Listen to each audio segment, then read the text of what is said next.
InnerQuest explores various pathways through which you can connect with the infinite wisdom of the universe and apply it to personal, professional, and spiritual growth. This program, featuring accomplished practitioners, educators, and authors, is provided by Infinity Foundation, an innovative center for holistic studies and research. We invite you to share this journey with us.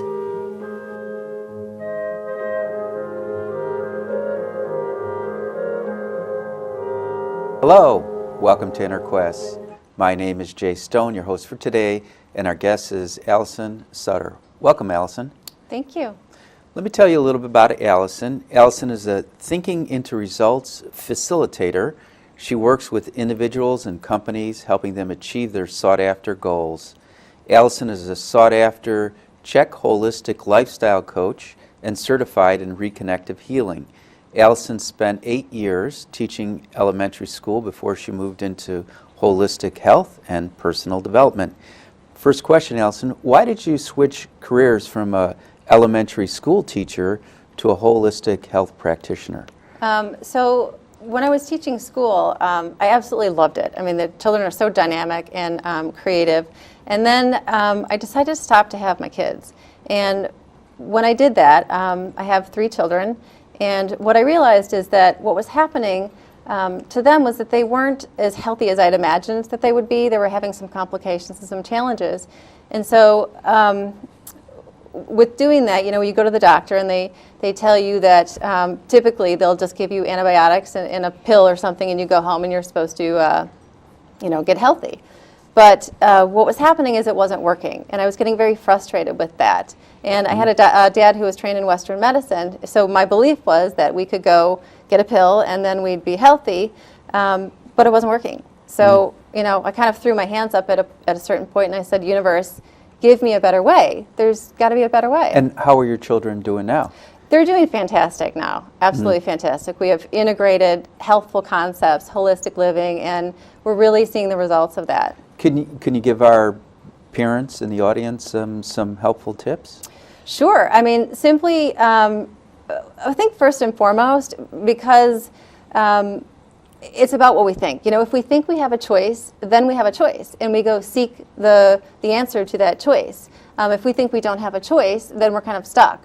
So, eating healthfully, drinking clean water, getting lots of rest, very important. So the first thought is to think that we have a choice with our health, Absolutely. Whether we're in good health or poor health, or whether we recover quickly from a cold or take a longer time from. Absolutely. Okay.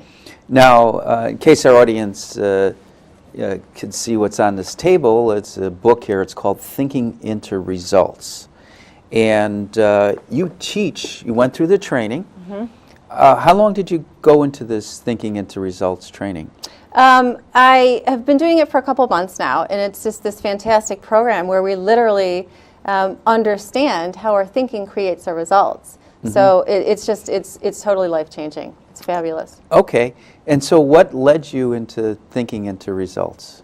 Well, I was going to launch a holistic lifestyle coaching practice, and I was watching YouTube one day, and I came across a video of Bob Proctor, and he was talking about energy, and that we live in an ocean of motion, and I just was absolutely fascinated with these concepts. So I took a slightly different direction. Instead of launching the holistic lifestyle coaching practice, I decided that this was the kind of information that I wanted to teach, really. Okay. All right. And can you tell our audience how we actually think into our results? Absolutely. We are thinking into results all the time. And, most of us do it at a kind of conscious level where, I want a sandwich for lunch. So you think about it, you feel that you want the sandwich, and so you create the action and get the result. There's another level going on, though, where we're actually creating our lives from sort of an unaware point. That, like a meta level? The subconscious, the unconscious level. We're just unaware of, we see the results in our lives, and sometimes we get results we don't want, and we are very unaware of the fact that we're actually, thinking those into circumstances. Now, did you use your thinking into results techniques to prepare for this show? I absolutely did. Is it okay to talk about absolutely. it? Yeah. So, when you're going to go into any situation, you need to create an image of what you want. And this is applicable to not only this situation, but, any situation you want. You want more abundance in your life, anything that you want, you need to create an image of what it is you want in your mind and hold that image on the screen of your mind with your will. Mm-hmm. So, you practicing that. And I think we've been... school has untrained us to, or has trained us not to use our imaginations and to create the image of what we want. So, well, I just heard a great quote from Einstein that I'd never heard before. He says that intelligence is a measure of a person's intelligence is the imagination. Oh, absolutely. Yes. More imagination a person has, the more intelligent the person is. Well, yeah, and we've kind of trained our kids not to use it in school, so we grow up and we forget we have this imaginative capability. Now, I would assume that thinking into results can work for children. It works for everybody. If you're human, it works for you, because we have this these faculties, the imagination, the will, reason, all of these things that we forget to use. Now, you're going to be teaching a class at Infinity? I would happily teach a class at Infinity, absolutely. Okay. Yeah, because I was going to say, what age would you really start teaching thinking into results? We can work with families, we can work with children. I use this with my own children because, what I said before is when we go to school, as an educator, I can speak to this as well because we go to school and we teach kids to take information in from the outside in using their five senses. And that kind of is a disorienting way to really go about the world because if you base all of your thinking on the information coming from the outside in, then you miss out on an opportunity to create from the inside out, and the imagination is on the, Well, the actually, there's part of our brain that learns from life experiences, and it's in the prefrontal cortex of the brain. And the lessons that we're going to learn from the life experiences are the most important ones because those are the lessons we learn from our own life experiences. Those are the lessons that are going to keep us happy and healthy. Yeah, well, they're the ones to be emotionalized, too. I mean, I was talking to somebody today, and she was describing her memory from childhood, and she said, my dad said this, so the conscious mind was thinking, okay, well, Dad said this, but the emotion of the situation was something completely different, so she had internalized the emotion of the situation, was playing that out in her own life, and was wondering why she got the results that she got. But it's the subconscious, the emotionalized feeling and memories that we often play out in our lives. Right, our body has a memory just like our minds do. Yeah, absolutely. Yeah, and so if we can change our thoughts, then it has the way to change the body. Yeah. For example, in cognitive psychology, one of the mantras, I first heard it from Dr. Wayne Dyer, is how I think determines how I feel determines how I act, how I act determines how others react to me. Exactly. And it all begins with the thought. It's beautifully said. Now, thinking into results, I know that knife cuts both ways. I've heard of like negative goal setting. You want to touch on that a little bit? Well, what I was trying to say is that we're going to think into results whether they're positive or negative, so we might as well choose positive. Yes, we absolutely. When you talk about goal setting, there's a difference between goal setting and goal achieving.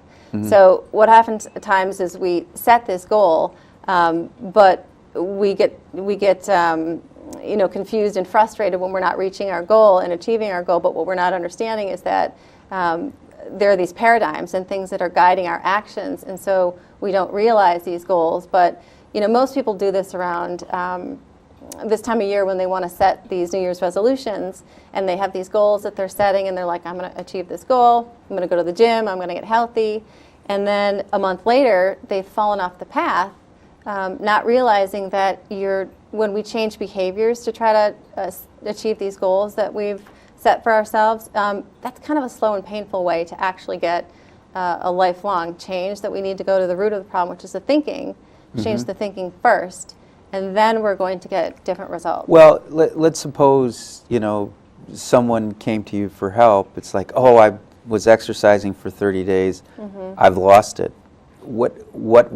How would you get to the core that's causing the sabotage or the failure? Well, I would invite them to look at the idea of this particular program, which is the thinking, that we have to really go in and understand our thinking and realize that we've got conscious awareness, and but the subconscious awareness is 95% of what governs all of our actions. So if we look at that over a span of a day, we can see that most of what we're doing is actually at an unconscious or subconscious level. Now, there's part of the brain that's involved with perseverance, follow through, and can you work with somebody who has ADD, who has poor follow through and lacks perseverance?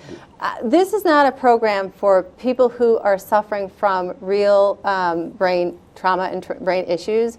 These are people that, I would recommend that we can work in conjunction with a physician that they're seeing, but this is not a program for real brain injury.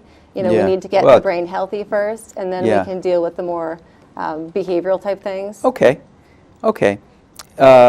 Is goal setting important to achieving our goals? Absolutely. It's everything. It's funny because if you ask somebody if they were going on vacation, or if you ask them where they're going and they said, yes, I'm going west. So, you can go west forever. That's kind of a really ambiguous goal that you had. But the funny thing is most people go through life going west. They don't really set goals that are fun, that they can get excited about, and they're not really clear about them. Well, when your children were young, do you think you had goals then, or you were just probably treading water? Well, that's part of the frustration that I personally felt in life is my dad gave me advice. It was go do something. That's kind of like going west. You can keep doing something forever, but you've got no real direction, and that's confusing.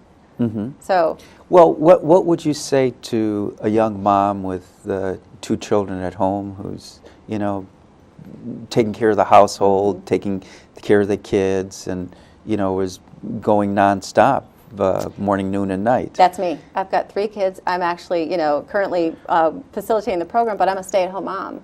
So I would say the most important thing you can do for yourself is give yourself a little bit of time to sit down and decide what you want. Find something that you're really passionate about, something that you really, really want, and start creating an image of that, because that's what I did. I sat down, I said, what do I really, really want? And you begin to create the image of that, and you hold that image on the screen of your mind, and you focus on that, and you don't allow things like, I don't know enough, I don't have enough time, I don't have enough money. Those are not what we're considering. We just want to give ourselves enough time to create an image and focus on it and not worry about the how. And so, as a busy mom, besides your career, what were some of the personal things that you set for your results? Well, I wanted to start a business. So, I had to create an image of what that business looks like. What does it look like? What does it feel like? I wanted to write a book. So I had to allow myself to create an image of something that I wanted to write. So I have all these different goals, and I just need to sit down. I needed to sit down and create an image of those goals so that I could, get emotionally involved with them. And that's how we create our results, is we create an image or have a thought, get emotionally involved with those, and then we have to take action. Now, I've studied the imagination and different imagery. There's end result imagery, which I hear that you're focusing on, is what is the end result you want. Right. And there's another type of imagery called process imagery, where you concentrate and focus on the process. For example, if somebody's going to climb to the top of a mountain and they were using end result, a woman would imagine herself standing on top of the mountain, raising her arms, going, yeah, I did it. Now, if somebody was going to use the process imagery, they would imagine each of the arduous steps up to the top of the mountain until they achieve their goal. Am I correct in assuming that? Those are both important. Yeah. Do you work with the process of getting from where you're starting to that end result? Absolutely, but the most important part of this is beginning with that end result image. and really focusing on that end result image, because we want to be comfortable, because I think a lot of times we don't let ourselves really dream and be comfortable with these big goals and desires that we have. So I think first and foremost, it's just really important to engage in allowing yourself to form that image. Now, does a person get quiet in order for that image to Absolutely. spontaneously appear? Yes. Do you recommend visualization and imagery on a daily basis? Yes. And Very how powerful. much time do you recommend for that? I would recommend as much time as you need to create the results that you're seeking. So, with anything, the more time that you put into it, the more you're going to get out of it. Well, are we talking 10 minutes, 20 minutes? I do this 20 minutes in the morning and 20 minutes at night. And actually, I've gotten so engaged in the idea that I do this while I'm shopping at the grocery store. I invest in the imagery of what it is I'm trying to create all throughout the day now, and whenever I can, because I know the importance of it and actually creating and moving in the direction of and taking action on these goals that you have. And what about like a shared goal, like you and your husband sitting down collectively to, let's say for retirement or for a vacation or something like that? Those are absolutely just as important as well. I mean, one of the components of the program is a team, corporate, or group goal. So part of what causes a lot of frustration in a group environment is we're not clear on what it is we're doing. So sitting down and being clear on what it is we're doing, is very, very important, and being in harmony with the process and the goals. So would members of the family or the corporation all get quiet together so they can get clear on that? Yeah, just have a meeting, and talk to each other. And the program does a fantastic job of teaching the how. It teaches us how to do the things that we need to do in order to realize that goal. So that's the beauty of it. And so there's all sorts of different activities and things to do to lead you in that direction. Okay.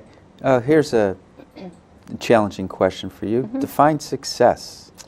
That is a great question. I love that question. I was very confused on that question for a really long time. And I think what I've settled on is knowing where you are and knowing where you're going. And that can create, because oftentimes we're very comparative when we look at ourselves to other people, but it doesn't do us any good, because we're not other people, we're us. So knowing where we are and knowing where we're going is just immensely helpful. And so but that doesn't define success to me. So what's the success? That's knowing where you are, knowing where you're going, that's success? Well, it's for you. It's whatever, it's achieving the goals that you want to achieve. I also think it's success is recognizing that what we're doing is a process, and you talked about that before a little bit, but honoring the fact that it is a process of growth. And it's also the realization of the goals that you've set for yourself. So your goals are different from my goals, but it's the realization of those and the living into those things that I think creates the success. Yeah. Okay. Well, to me, success has to be an internal experience. It does, yes. If you look at like somebody who had all the external trappings of success, like Elvis Presley, I don't think he felt like a success because of the way he abused his body. Yeah, it's definitely an internal process. It's an internal awakening and a realization that, all this stuff that we're gathering, we can't take with us anyway. So, if our definition of success is the gathering of material goods, then, we're kind of lost. So. Well, I kind of smile last night. Well, we can't take it with us, but I think we can take our life lessons. Absolutely, we can. Into the next life. We absolutely do, for sure. Yeah. Why do some people achieve financial abundance in life and others don't?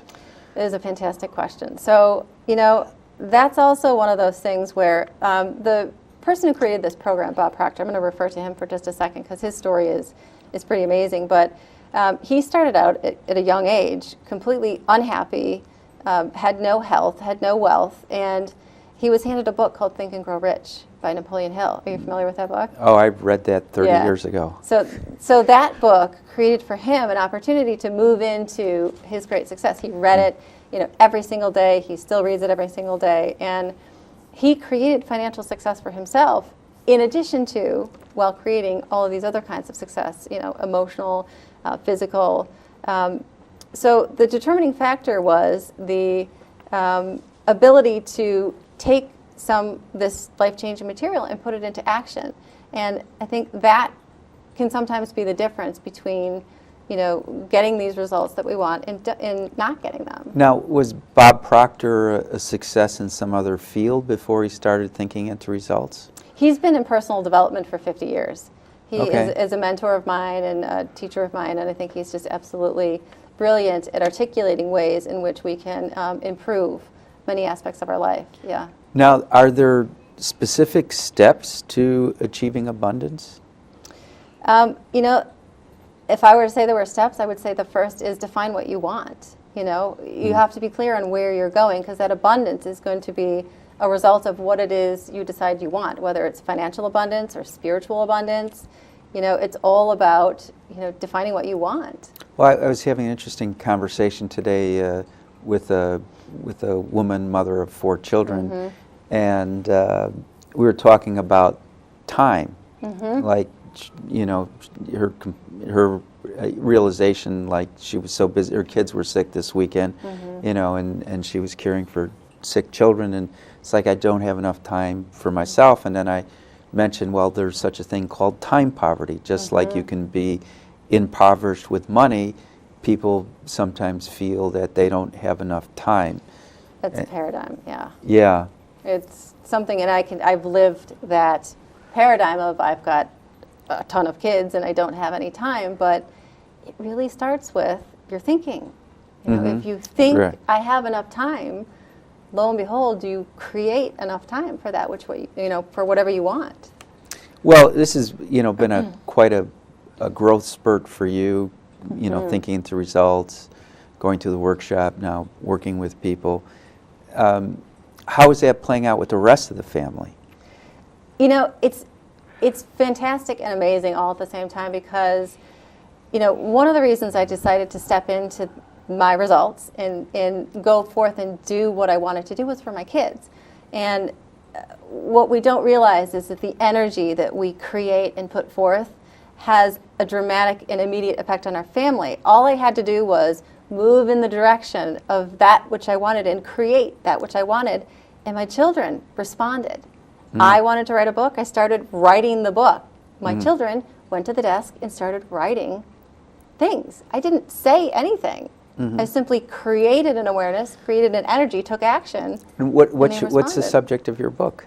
It's called Living 360. So it's about coming into an awareness of self and how you create, balance and personal development and all Well, those things. I hope you see the result of coming back and letting me interview you on, I would on the love book. to. I would love to.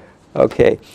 Can you give us an exercise, an example that will help our audience close the gap between what they want and what they have? Right. So, it's interesting when we become aware of the fact that we know so much information. We do so little of what we know, which is why we get frustrated with our results a lot of times, because you're like, I know how to do that, yet I'm not doing it. So one of the things that anyone can do at home is they can just observe a situation where you're not getting the result that you want. Think about it and write it down in as much detail as you can.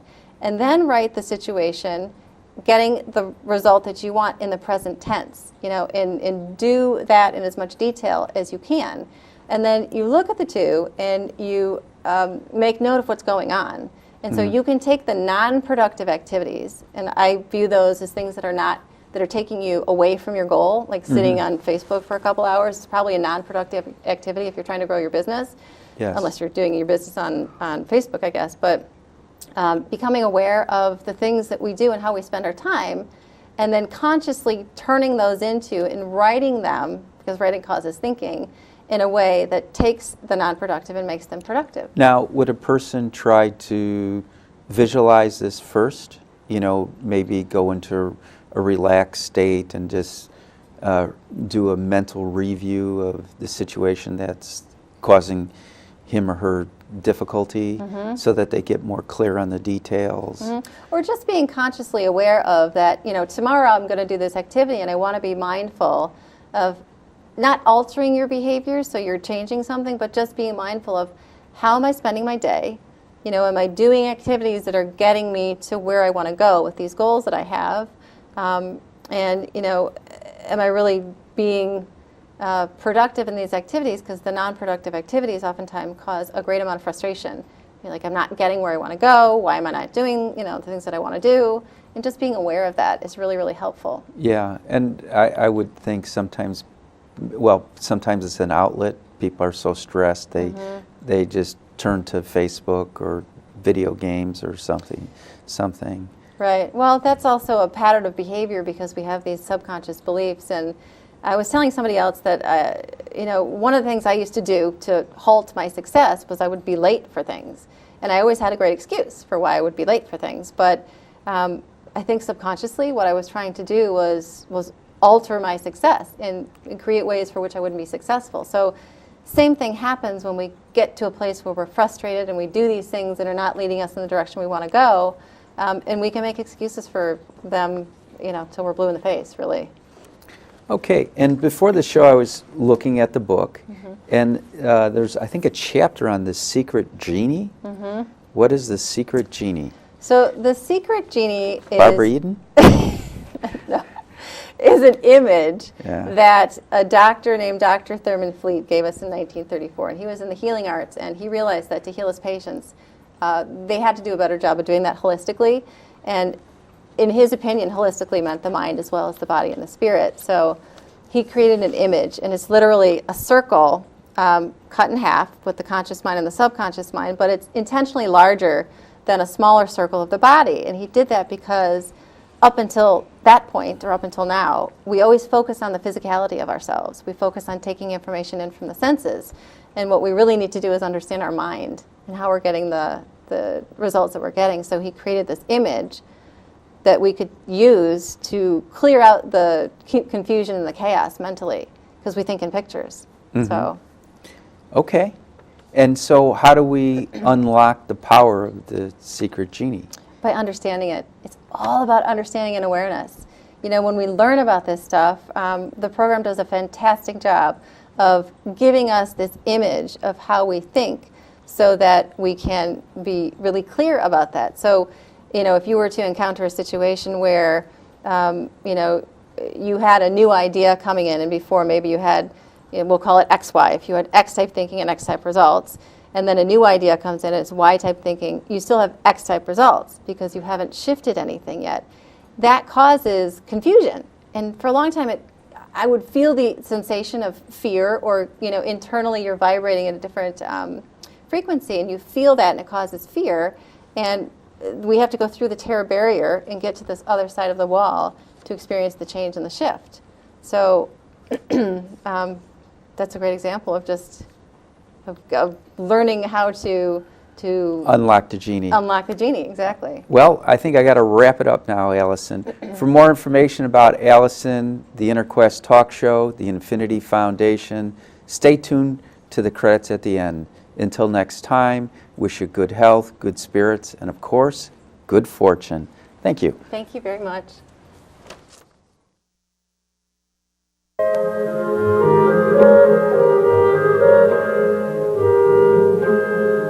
For more information about this show, our guests, Infinity Foundation, or any of our other programs, please visit our website, infinityfoundation.org, or call us at 847-831-8828.